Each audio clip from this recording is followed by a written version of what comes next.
Patricia Cajane es la directora ejecutiva, la licenciada Patricia Cajane es la directora ejecutiva de la Fundación SEDACA.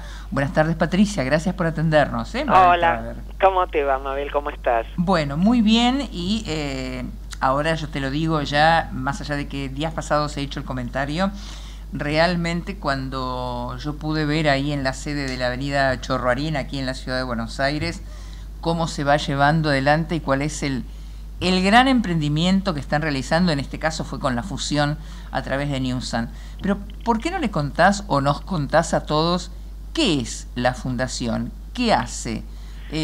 ¿Cuál es el campo o el espectro, el terreno de acción que tiene? A ver, la fundación, en primer lugar, muchas gracias por darnos este espacio, digamos, y por poder conversar y retomar la conversación que iniciamos hace unos días ahí en sede, que en nuestra sede de Chorroarín. La Fundación SEDACA es una organización de la sociedad civil nacida hace 28 años en el seno de la comunidad judía, que atiende básicamente a población pobre y población vulnerable. Nosotros tenemos un radio de acción, digamos, en distintos campos de trabajo. Trabajamos básicamente digo, valga la redundancia, trabajamos en asistencia básica, que quiere decir ayuda en alimentación, trabajamos en el área de salud. Dentro del área de salud tenemos el banco de medicamentos que no dependa del Estado, más grande del país, con una cobertura a nivel nacional muy importante, y donde desarrollamos distintas campañas preventivas en salud oftalmológica, salud de la mujer, salud pediátrica, etcétera. Luego tenemos un área muy importante de educación, donde cubrimos los distintos estratos y niveles educativos, desde el concepto de que los chicos deben estar en la escuela y que la educación es la herramienta por excelencia de desarrollo, con lo cual tenemos programas en primaria, en secundaria, para garantizar la universidad, y también de capacitación laboral, digamos, como para mejorar la empleabilidad. Y por otro lado tenemos un área que es muy específica de la fundación y que tiene que ver con la atención de adultos mayores y en particular de sobrevivientes del Holocausto. Nosotros somos en Argentina la organización que gestiona todo lo que es la atención, cuidado y ayuda social a sobrevivientes del Holocausto residentes en Argentina. Esas son como básicamente todas las áreas, digamos, el gran abanico, digamos, de trabajo de la fundación. Grande, muy grande. Muy grande. Te hago una pregunta, Patricia, porque siempre a uno le pica la curiosidad en estas cosas. Hace 28 años, cuando arrancaron, ¿cuál fue la visión? O sea, ¿por qué se llevó adelante o por qué se creó la fundación? Mira, no, la verdad es que la motivación inicial hace 28 años tuvo que ver con una, digamos, con una demanda muy puntual que estaba sucediendo en esa coyuntura en particular, y es que y muy focalizada, digamos, al interior de la comunidad judía.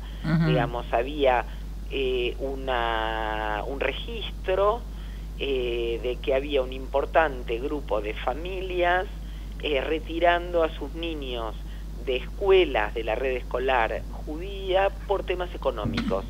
Entonces un grupo de personas, de dirigentes voluntarios, resolvieron unirse para poder recaudar los fondos que permitieran otorgar becas escolares.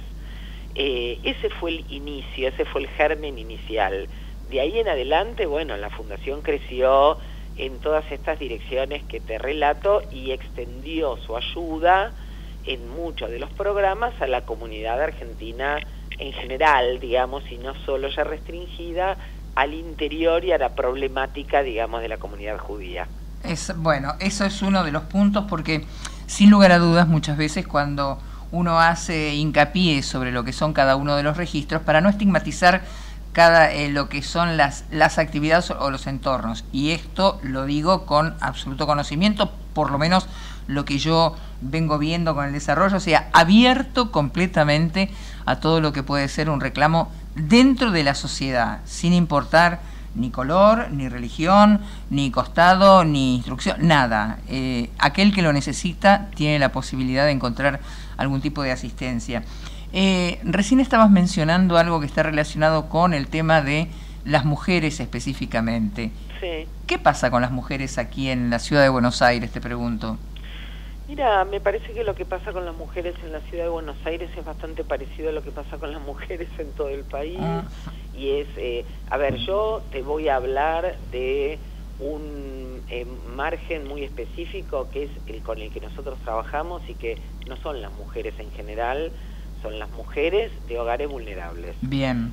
Lo que nosotros venimos observando en los últimos años es un aumento de las familias uniparentales con mujeres a cargo del hogar, que son mujeres donde la cosa se les pone muy cuesta arriba, porque criar a los pibes, salir a laburar, digamos, y poder mantener una casa se hace muy difícil, y en este sentido, digamos, nuestra respuesta intenta ser, como en todos los casos, lo más integral posible. Yo creo que lo que tiene como un rasgo diferencial muy importante la fundación de muchas otras organizaciones, y es que como nosotros cubrimos un espectro amplio de prestaciones, tenemos una mirada muy integral y multidimensional, digamos, en la intervención familiar que realizamos. Bueno, y en ese sentido, digamos, uno lo que se encuentra, vos me preguntabas por las mujeres, esta situación las deja en un lugar de mucha precariedad, con lo cual normalmente son hogares de ingresos bajos, con empleos precarios, y donde hay un rol muy importante que cumple la Fundación, muy importante, más allá de la ayuda en formación laboral, más allá de por ahí la ayuda económica, más allá de la ayuda pagando un transporte escolar o un comedor escolar, es lo que nosotros denominamos la orientación social, y es el espacio dialogal entre, en este caso, la mujer jefa de hogar con la trabajadora social respectiva, que es como en el concepto entrecomillado de médica de cabecera, digamos, es como su referente, que le funciona también como un espacio para ordenarse,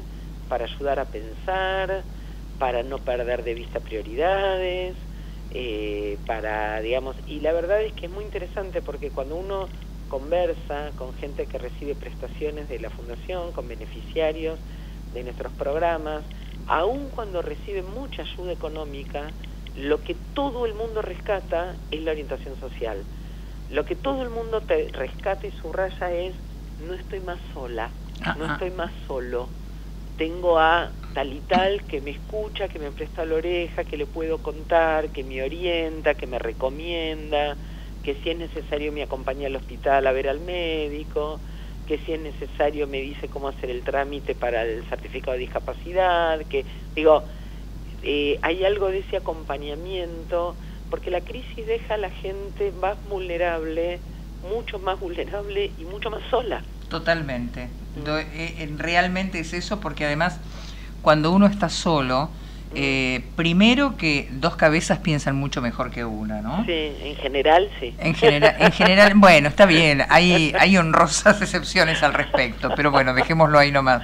Sí. Pero al menos son dos las opiniones, o son dos las asistencias, o son dos las posibilidades. O son dos los ingresos. O son dos los ingresos. Claro. No en vano tenemos dos piernas, dos manos, o sea, somos pares en ese sentido, y me parece que llevándolo a lo mejor a lo que es como una visión filosófica del tema, digamos, uno necesita el otro como para que sirva como bastón de apoyo, ¿no?, dentro de lo que es el armado.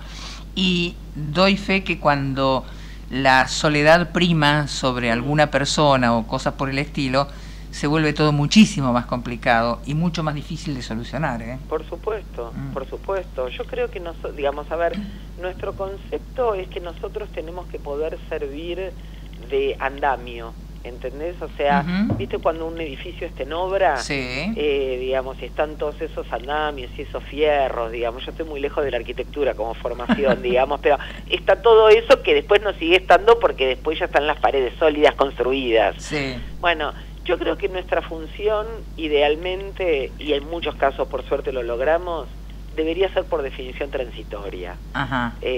Nosotros tenemos que poder servir de sostén, de andamio, de acompañamiento, de puente, y que traspasado, digamos, hasta que la persona logre pararse sobre sus propias patas y seguir su vida, digamos, y que la fundación haya sido un tránsito necesario, bueno, saludable, pero una etapa, al fin. En un país, digamos, con el nivel de inestabilidad que hay en Argentina, sí, esto a veces lamentablemente no se logra, y hoy lo que nosotros estamos registrando es un retorno de gente que ya había promocionado en términos sociales, o sea, gente que por ahí había recibido ayuda en alguna otra etapa de crisis, que luego logró, bueno, conseguir un trabajo, empezar a bancarse por sus propios medios. Nosotros pudimos ir gradualmente retirando la ayuda y se habían independizado completamente de nosotros, y hoy por ahí vuelven de nuevo a pedir alguna ayuda. ¿Qué es RACI? RACI es la Red Argentina de Cooperación Internacional. Es una organización paraguas que nuclea a un número muy importante de organizaciones de la sociedad civil. Es un ámbito de incidencia, es un ámbito de capacitación, de apoyo y de formación, digamos, para las organizaciones, y dentro de RACI estamos nucleadas muchísimas organizaciones de todos los tamaños, colores, dedicaciones y tipos que te puedas imaginar. ¿Se entiende en la Argentina el concepto de lo que es la complementación entre unos y otros?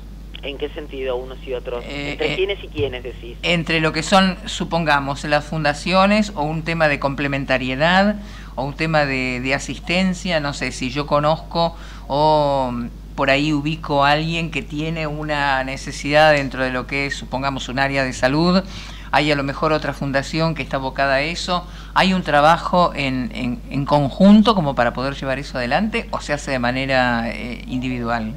No, a ver, yo creo que justamente el crecimiento de redes como lo es RACI, por ejemplo, el crecimiento de estas redes obviamente ayuda a que estos contactos que vos decís sean cada vez menos esporádicos, y que estas redes estén construidas de modos y afianzados de modos cada vez más sólidos.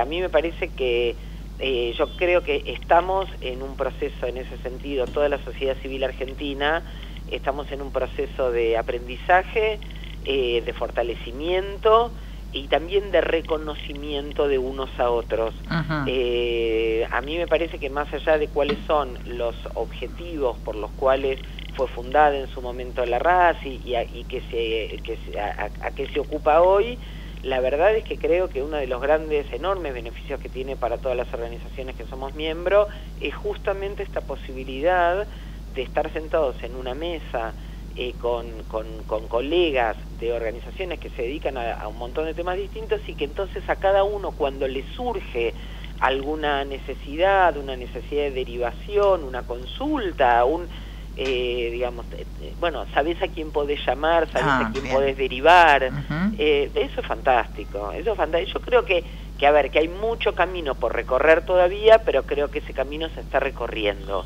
y se está recorriendo bien. Creo que eso es muy bueno.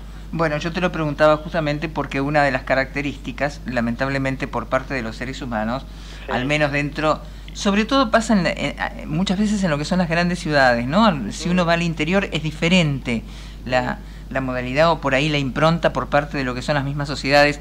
Hay más un concepto de barrio, hay más un concepto de localidad, hay más en los grandes centros es como más cerrado. Parece que a veces el individuo llevar anteojeras como para poder circular dentro de lo que es un carril determinado. Por eso te lo preguntaba, ¿no? O sea, poder llevar adelante esa complementariedad entre lo que son en este caso, las organizaciones. Sí, pero yo creo que o sea, lo que vos decís es absolutamente cierto. Igual RACI tiene alcance nacional, con lo cual participan organizaciones tanto de Buenos Aires como de todas las provincias de Argentina y, como te decía, de todos los tamaños, en un enorme esfuerzo de tejer red y de conectar.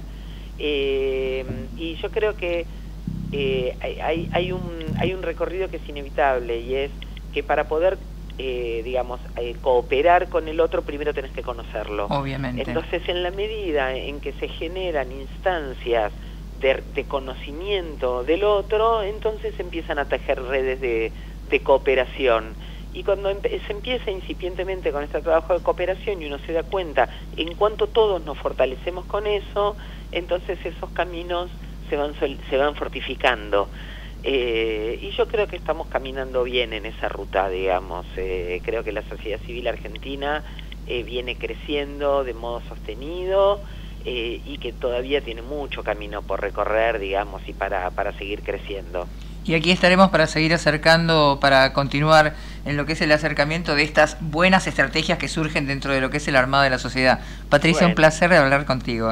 No, por favor, te agradezco muchísimo por darnos este espacio, a mí en nombre de la Fundación SEDACA y a la sociedad civil y en nombre de RACI también. Así que bueno, muchísimas gracias. Por nada, un abrazo enorme. Chao, hasta luego. Chao, hasta luego. Era la licenciada Patricia Cajane, la directora ejecutiva de la Fundación SEDACA.